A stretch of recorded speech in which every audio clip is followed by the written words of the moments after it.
French fry எப்படி பண்ணலான்னு பார்க்கலாம் வாங்க. நல்லா உருளைக்கிழங்க தோல் சீவிட்டு நல்ல தடிமனாக ஃபிங்கர் மாதிரி அழகாக கட் பண்ணிக்கோங்க. என் ஃபிங்கர் அளவு ஓகே, அல்லது உங்கள் ஃபிங்கர் அளவு இது மாதிரி கட் பண்ணிக்கோங்க. ஸோ என்கிட்ட வந்து உருளைக்கிழங்கு சின்ன சின்னதாக தான் இருந்தது, அதனால இந்த சைஸில் வந்திருக்கு. நீங்கள் வந்து நல்ல நீளமான பொட்டேட்டோவாக பார்த்து சூஸ் பண்ணி தோல் சீவிட்டு இப்படி நீளமாக கட் பண்ணிக்கோங்க. இந்த மாதிரி இன்னும் கொஞ்சம் குண்டாவே நீளமாக இருக்கிற மாதிரி ஓகே.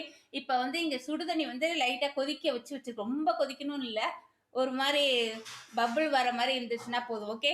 அதில் எடுத்து இந்த உருளைக்கிழங்கை போட்டு நம்ம 5 நிமிஷம்லாம் வெயிட் பண்ண வேணாம், போட்ட உடனே 1 நிமிஷம் ஓகே, உடனே எடுத்துருங்க. வெளில போட்டுக்கலாம். ஃபஸ்ட்டு நம்ம இது எல்லாத்தையும் போட்டுட்டு இது இங்கே என்ன இருக்குன்னு பார்த்தீங்கன்னா கார்ன்ஃப்ளவர் மாவு இருக்குது.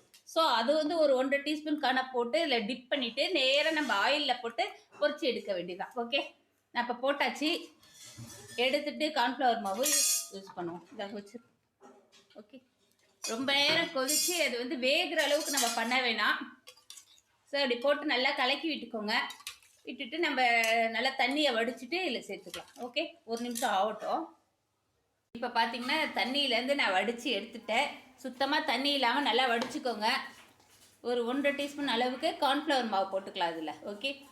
நல்லா கலந்துட்டு நம்ம டைரெக்டாக ஆயிலில் போட்டு பொரிச்சு எடுக்க வேண்டியதா ஓகே. கலந்துட்டு தண்ணி இல்லாமல் பார்த்துக்கோங்க, அப்போ தான் உங்களுக்கு சூப்பராக கிடைக்கும்.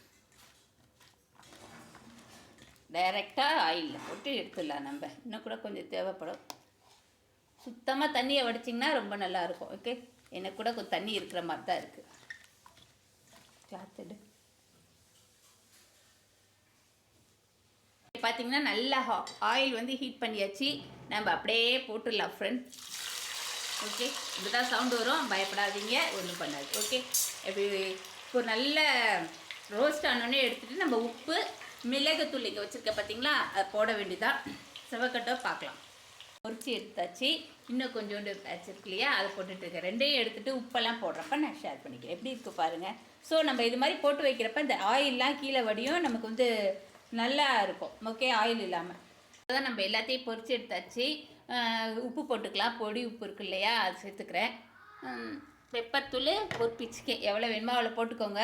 இது என்னென்னா ஒட்டிக்கிற மாதிரி இருக்குது, நம்ம கரண்டியை வச்சு போடுவோம் இல்லையா, அப்போ வந்து ஃப்ரை பண்ணுறப்ப கொஞ்சம் தனியாக ஊற்றுக்கோங்க கரண்டியை வச்சு, அப்போ வந்து உங்களுக்கு கரெக்டாக வரலாம் ஓகே.